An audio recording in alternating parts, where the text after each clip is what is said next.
அவனி chess association சார்பில் பொள்ளாச்சி ஸ்ரீ சரஸ்வதி தியாகராஜா கல்லூரியில் மாவட்ட செஸ் போட்டி நடைபெற்றது.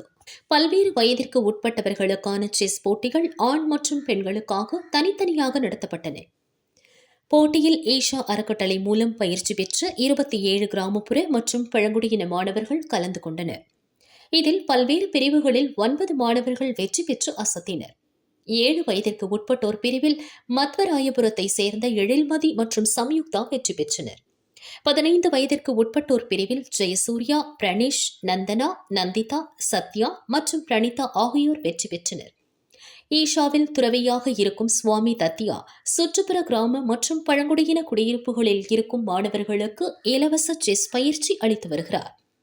மாணவர்கள் மாநிலம் மற்றும் மாவட்ட அளவில் நடைபெறும் செஸ் போட்டியில் பங்கேற்க ஈஷா மூலம் அனைத்து உதவிகள் மற்றும் வழிகாட்டுதல் வழங்கப்படுவது குறிப்பிடத்தக்கது. இதன் கீழ் பயிற்சி பெறும் மாணவர்கள் மாவட்ட அளவில் 7 பரிசுகளை தட்டிச் சென்றது உற்சாகத்தையும் நம்பிக்கையையும் கொடுத்துள்ளது. வெற்றி பெற்ற வீரர்களுக்கு ஈஷா சார்பில் பாராட்டு தெரிவிக்கப்பட்டது.